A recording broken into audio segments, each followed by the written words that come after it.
We know that over the last 12 hours, there have been concerns about how the police, as well as the other security agencies, they've dealt with protesters who are coming from Old Fadama. And we know that many of them were evicted, well, some will say forcibly, and others will say, well, done because of the current floods that we're experiencing in the capital, to make sure that those who have settled there illegally make way for the waters to pass anytime it rains heavily. Well, the criticism has been that there seemed to have been no plan, and also inadequate dialogue as far as the residents are concerned was not also engaged in. Well, one organization that has been very much at the forefront of becoming the voice of many of those residents who were living there illegally, though, is a human rights and development centered organization, the Integrated Development and Empowerment Center. And I have the executive director of that very organization in the studio, and Samuel Agboche is my guest. Thanks for joining me. Thank you. Now, good morning. Do you think something was wrong with the exercise that was done? Absolutely. We've had a flooding situation in which we had tens of people dying, and we know consistently over the decades that very settlement there is there illegally. We've had concerns that they need to be evicted. It's not been done, and now it's been undertaken, and you're raising hell over what? Yes. The issue is not about removing the people. The issue is about how to remove the people. And we have serious issue about how the people have been removed. We think that the agreed procedure, the international standard of which Ghana has signed to, and then common humanitarian law or principle will tell us that what was done yesterday, over the weekend, was completely inappropriate. And we didn't like it at all. We felt so sad that fellow Ghanaians could be taken through that traumatic situation. We think that the EMA is doing the right thing. We all saw the June 3rd twin disaster. It was so sad. We never liked it. And then we pray that measures are put in place not to experience that again. But you don't do things haphazardly because there is an emergency or a situation you have to react to. What was haphazard about the eviction, the possible eviction of those who are there illegally? Yes. What we were thinking is that the AMA should have joined forces with the local government ministry, should have joined forces with NADMO, should have joined forces with national security. And one of the most important ministries ever created in this country that I love so much is Ministry of Gender, Children and Social Protection. What is that ministry for? It's for issues like this. So why would you go and demolish? This morning I listened to BBC, and BBC is quoting over 20,000, 30,000 human beings displaced. If you are going to displace this gargantuan number of people, and you have not involved the Ministry of Women, when women and children, nursing mothers, children are involved, pregnant women are involved, you don't involve this ministry. Completely unacceptable. And we also saw the reaction of the people. You know, couldn't we? Well, the reaction of the people could be, in many respects, described as unscrupulous, in a way that was, in a manner that was unparalleled to what the law says. As far as we're concerned, if you have any difficulty with the action that was undertaken, dialogue was a key issue. Why do you go on the street destroying property and maiming people? Which of the dialogues are you talking about? Before the demolition? Well, after the demolition. After the demolition. Whether there was supposed to have been a dialogue before. Yes. After the demolition, they could have also undertaken some level of. So when you are hungry and the rain is falling on you, you don't know where to lay your head. You don't know how your child is going to go to school. You don't know how the infant is going to be fed. You're a human rights organization. Then you go doing dialogue. You think what the protesters also did was fair? No, we can talk about the extreme issues that came out of the protection, but this is spontaneous reaction that we don't like what you are doing to us, and it is legitimate. And organizations like you support it? No, what we mean is that that's it. No, hold on. What we mean is that we can talk about the SSCs, fine, but we were thinking that the EME should have done better. Do you know that some of the people could have gone home peacefully if we can meet their transport halfway back home? If we can assist in transporting their items back home, is it possible to sit down with the people and say so your argument is the AMA didn't have a plan?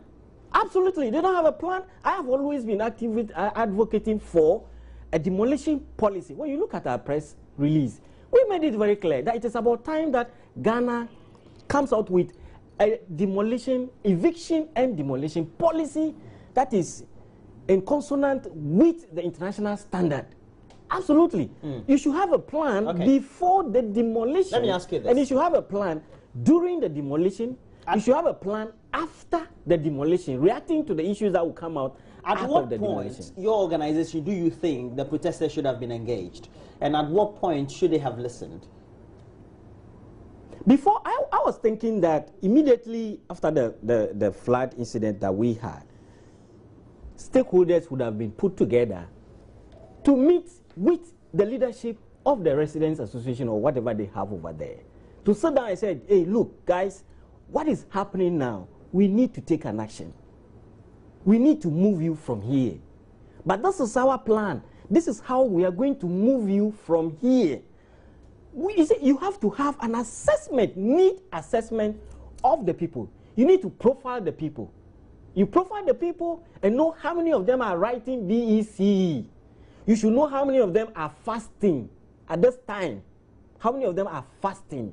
You should know how many of them will be able to go home with their properties.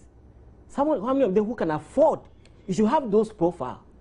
This need assessment will inform you measures that you have to put in place to mitigate the effect of the demolition. You haven't done that.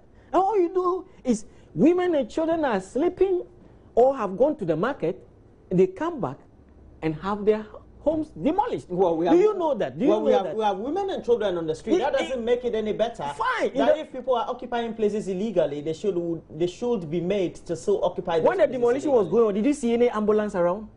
Did you see any ambulance around? Ambulance for what? Do you know that when your house is demolished or that magnitude of demolition, people can just collapse? That's an illegal house. How does it become a house? What? You're occupying an illegal structure. Yes. You're occupying an illegal settlement. Yes. And so you don't have a right to be there. You know what? This country belongs to all of us, whether you have or you do not have. It is not by their choice. It is not by their choice. They decide that. For me, born on this earth, I want to live in a slum. No. They will also love to be in the Ashoman Estate, Tasako, airport, or whatever. But situations beyond their control push them to be where they are today. And as a country, the best we can do for these people is to help them out. I've been saying that if you are rich and powerful, and you cannot use your wealth and your power to help the poor, what is the essence of you being rich? But that's a very much unfair statement. In every society, yes, we have people who belong to the lower end of the society. Absolutely. Those who will be in the middle and those who will be at the upper end. So you want to eat alone? No, that's not the point. Yes. But do you agree that efforts have been made for decades to engage the residents of that illegal settlement? Absolutely. We have no problem with that. And do you agree that those efforts to engage them have proved futile because they have refused to listen? Which one to good advice? The residents and their leadership. You see, it is the approach, my brother. What approach again? It is approach. The last time the Kufu administration tried to do something, there was an injunction, so to speak. Of course, there should be an injunction, because even this one, we could go to court and put an injunction on it, because we think that, Ghana has willingly signed to the international standard of eviction. If you read UN principles and guidance on eviction, Regulation 49, it says that don't evict people during the rainy season. You don't evict people when they are writing exam. You don't evict people during religious festivities like the Ramadan fasting period. You don't do that. And Ghana has signed. Nobody has forced Ghana to sign. And those of us who are friends of human rights, few of us who are friends to human rights, will not sit down and let vulnerable people. You see, these people are vulnerable because they are powerless. They don't have it. For their right to be trampled upon just because we want to. I get your point about they don't have it. But do you know there are people who are using the legal settlement to make money? They're running various businesses there, making investments there, and they could have been in a better situation to relocate. Do you look? You are not saying that those who have come there over the years have continued to be there. People have moved up. People's lives have been better, and they have moved up. You see, it's just a replacement of the structure. Somebody has been able to raise his economic status and has moved to the next level. He has moved. Another person has, unfortunately, taken that position. That is a social structure for you. So the place will always be occupied until we are able to do something and say that, oh, you people, we're going to move you from here. And this is how we are going to Okay, let me get this point, Samuel. So the whole argument of your organization is that people can move or migrate from anywhere in this country, come and settle on a land that doesn't belong to them, and they still have legal rights for occupancy. Look, is that it? Our constitution guaranteed freedom of movement. Good. Absolutely. Good. But you move, you move to a settlement where you have legality. We will come to that. Our constitution does not restrict anybody to a particular region to say that for you are from the region A, so continue to be there. But that's not the thrust of my argument. I'll come to that. Our constitution has guaranteed freedom of movement. But the issue is that the issue is that if you don't have money to rent, if you don't have money to rent an apartment, you don't have money to buy a land and establish your business or build on it, are you going to watch yourself die because you don't have these facilities? Definitely life will have to continue. You have to settle somewhere. You have to engage in something. Life must be sustained. That is how these people found themselves at where they are today. And the least we can do to them as a country, the least we can do to those people as a country.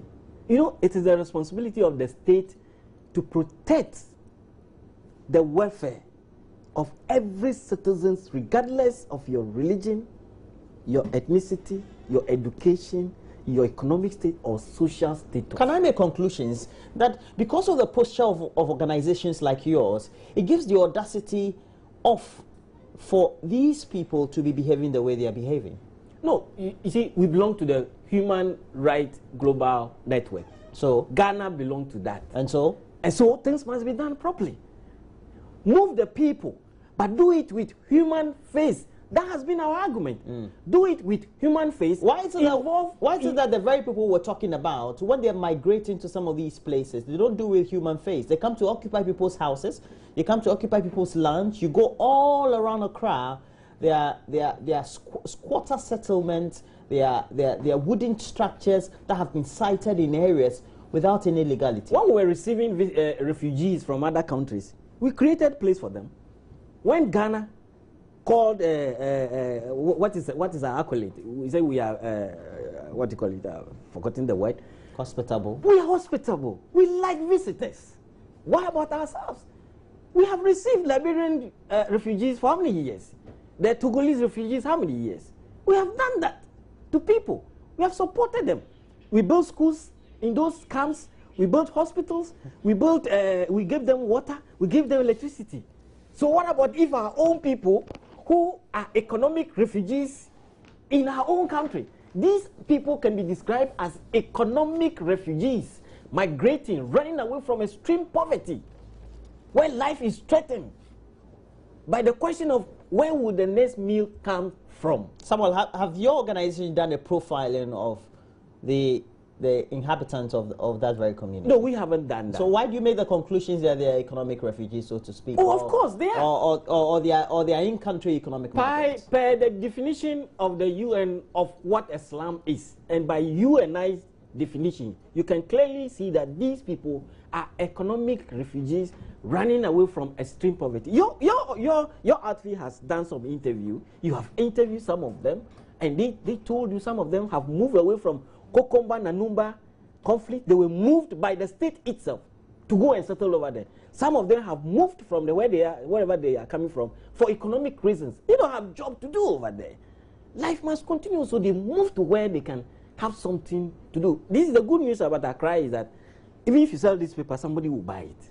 Because it's an economic hub. Exactly. I do understand. Exactly. Okay. You package anything. All right. So I see that you're not budging with your argument and your position. Yes. So what do you think your organizations and the stakeholder community of human rights organizations need to do to make sure that you engage the various outfits or authorities that are concerned, AMA, Ministry of Local Government and Rural Development, perhaps if it's the presidency even, to make sure that you resettle those affected? Absolutely. Today we will make an attempt to meet with the local government minister. Yesterday I was very impressed with his posture, and I pray that continues. What we want to do is to engage him, to encourage him to continue on that line, because the recommendations we have given here, if we have done that, I don't think we'll be where we are today.